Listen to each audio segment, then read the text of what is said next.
Many of us will have the urge to go on a service or a mission trip at some point in our lives.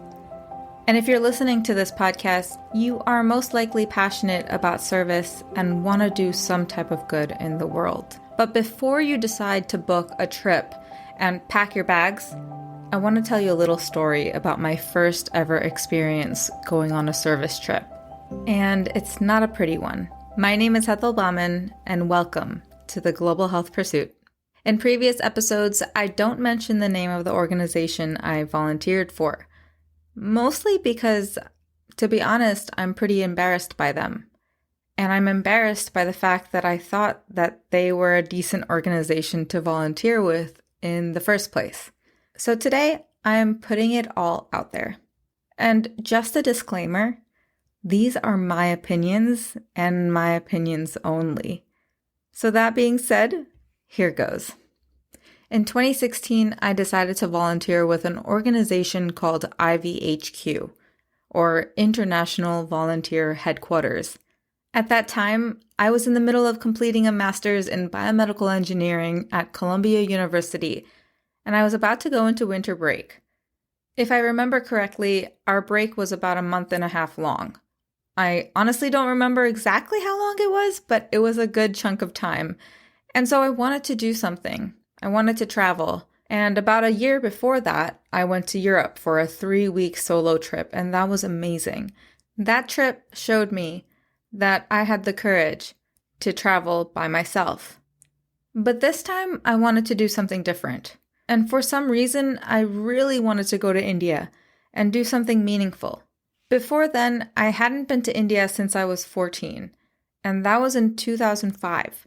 So it was a really long time since I've been there, mostly because I don't have much family that still live there, and any of the family that are still there are super distant family members. But anyways, I thought to myself, how could I go and visit India, be safe, and do good at the same time? So I thought, why not volunteer? And this is the first thing I did. I typed into Google something like, how to volunteer in India. And look, at the time, I knew nothing about volunteering or service trips or mission trips or any of that. All I knew was that I wanted to go for about 2 to 3 weeks and do some type of volunteering, some type of good. But to be truly honest, I really had no idea what I was doing. I saw IVHQ come up as one of the top search results, and I thought to myself, this looks good. Lots of great reviews. They have programs in over 50 places around the world where you can volunteer in anywhere from schools to orphanages to animal shelters and more. And I want to say that this should have been my first red flag. Why were there so many programs? Who's funding these programs? Where exactly is the money going? On their website, it states, quote, "Our volunteer programs are the most affordable and regenerative way to immerse yourself in new cultures, connect with like-minded international volunteers, and make a difference through travel." What kind of difference? Doesn't say. I was obviously very naive back then because all I wanted to do was pay as little as I could to get the most out of this volunteer trip. 'Cause hey, I was a poor grad student at the time. And honestly, as I hear myself saying this, I can hear how selfish I sound. Nowhere in that sentence do I say how much I want the people I'm serving to benefit. And after I decided that I wanted to volunteer with IVHQ, which honestly, it took me basically a day to determine. Yeah, I know the impulsivity is showing. But after I decided that, all I had to do was fill out a very short application. I applied to work in a slum school in Faridabad, India, because that program looked the most interesting to me. So I applied.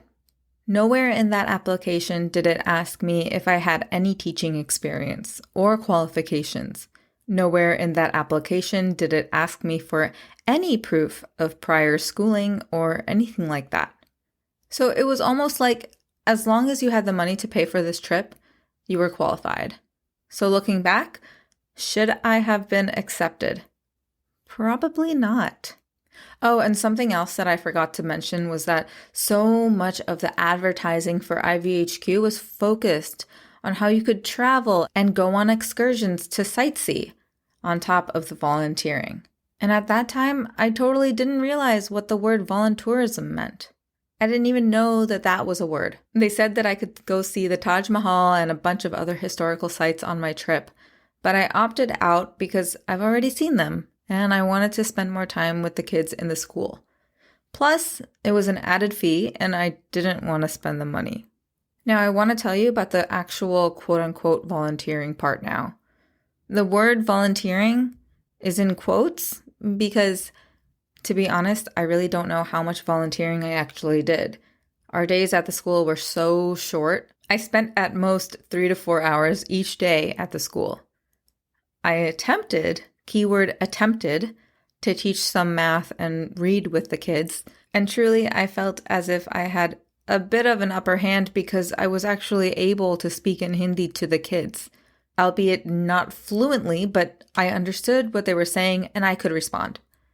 The kids were really, really happy and surprised that I could, and I remember them asking me over and over again how I learned my Hindi, and my answer was that honestly I learned Hindi from watching Bollywood films growing up with subtitles since I was a kid. Now, with that being said, most of the volunteers who were with me didn't know a lick of Hindi, and all they did was play with the kids all day long. A lot of these realizations didn't come to me until after the trip. Honestly, years after the trip. Questions like, what did I really do for these children? How did I actually help them? Or did I help them in any way, or did I actually harm them? And looking back, and with the knowledge that I have now, I probably caused more harm than I did good. In my last episode, I speak with Dr. Ross Brownson about just this, and how having good intentions is not enough. I had the greatest of intentions when I went to India for this service trip, but I probably ended up harming these kids much more in the long run. And if you're wondering how, well, imagine if you were a child at this slum school and a new stranger came to see you for a few weeks at a time. And during these few weeks, you grow a bond and you come to love one another. And then the stranger just disappears. They leave. They leave the country. Maybe they never come back. And imagine this happens over and over and over again. What do you think could happen to your psyche? What do you think can happen to your mental health? The answer, a lot of trauma. You would probably develop a fear of abandonment as you grow older. Issues with caregivers and parents and teachers and more. And this is just one harm that can come out of this. There was one child that I grew a close bond with, and his name was Shivam. And he's probably a teenager at this point, but I can honestly say that I feel terrible for any potential harm that I caused him out of my good intentions. And I can honestly say that I did grow a bond with him because I remember visiting my host family a few years later when I came back to just tour India. And when I came to visit my host family, Shivam had heard that I had come back. And he came knocking on the door. And it just shows you that these children, they don't ever forget you. And they miss you. And you can imagine how many people have grew a bond with this person, with this child, and then just left. And all they can think about is when they're coming back. When is Hethel ma'am coming back? That is really, really heartbreaking to me. Another thing I didn't realize was that I was most likely putting more qualified teachers in India out of a job because I decided to pay for a 3-week trip to play with kids. There are more than enough teachers in India who need work, who are qualified. And programs like this, because of the money that is coming through, is harming these institutions in India from growing and building greater education for these children because volunteers want to come in and play with kids. It's something that I think about often. And in my opinion, it seems that IVHQ is just an organization that boasts about the numbers of volunteers they bring on. I used to tell people that it seemed like it was just a machine to bring volunteers in. They just churn through volunteers and they make money through their volunteers. Is there any money going to the slum school? Is there any money going to the actual parents of these children?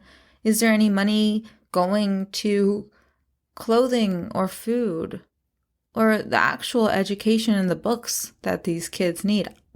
I don't know. To this day, I'm not sure. I have no idea.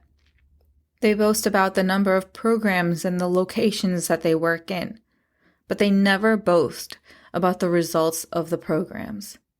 Probably because that school is still in the same condition it was back in 2016, and that makes me really sad. Now, if you volunteered with an organization like this in the past, it's not your fault. We all make mistakes. I made a mistake. I totally was naive. I went in with really good intentions. You may have just been as naive as me back then. But what I want you to take away from this episode is the following things. Number one, please, please, please, please do more research than using Google and reading a few reviews. Reach out to people who have done that same exact program in the past. Ask them thoughtful questions. Ask them if they think they made a real impact. Use a website like Charity Navigator to see if they are rated as transparent. Look at their numbers. Where is the money going towards? I looked up International Volunteer Headquarters on Charity Navigator and I could not find them. If they're actually on Charity Navigator and you can find them, send a link to me because I couldn't find them. Number two is look for actual data and results that the organization has already achieved in past years. What projects have they worked on? What goals did they fulfill? If you can't find anything, then that's a total red flag. Number three, there's a difference between service or volunteering versus voluntourism. If you want a vacation, by all means, go on a vacation. But please do not mask your trip by saying that you're volunteering when you're actually going to see the Taj Mahal. And number four, get to know the organization and the people who work there before you decide to go on a service trip. Make sure they share your values and your goals. Many of these realizations came years after going on the trip with IVHQ. And it takes time for these lessons to sink in, and that's okay, as long as we continue to learn from them. And this is a reason why I started this podcast, so I can continue to learn how to do better and be better for the communities and world around me. And I hope after you listen to this episode that you're not deterred from going on service trips. I hope you do go on service trips. There are so many amazing organizations out there that is doing work that is just unparalleled. They're bringing clean water to communities that are last mile. They are serving mothers and their babies with their health. They are alleviating poverty in these communities by giving them jobs. There are just amazing organizations out there that you can volunteer with. But we need to do a little bit of research to actually find these organizations. Before I end this episode, I'd love to hear from you. Have you volunteered with IVHQ? What was your experience like? If not IVHQ, have you volunteered with an organization that wasn't what it seemed? What did you learn? Send me an email at hethel@globalhealthpursuit.com, DM me at hethel.bauman on Instagram, or shoot me a message on LinkedIn. I want to hear from you guys. And if you love this episode, make sure to write me a review and follow the show wherever you listen to your podcasts. Thanks for listening. I'll see you in the next one.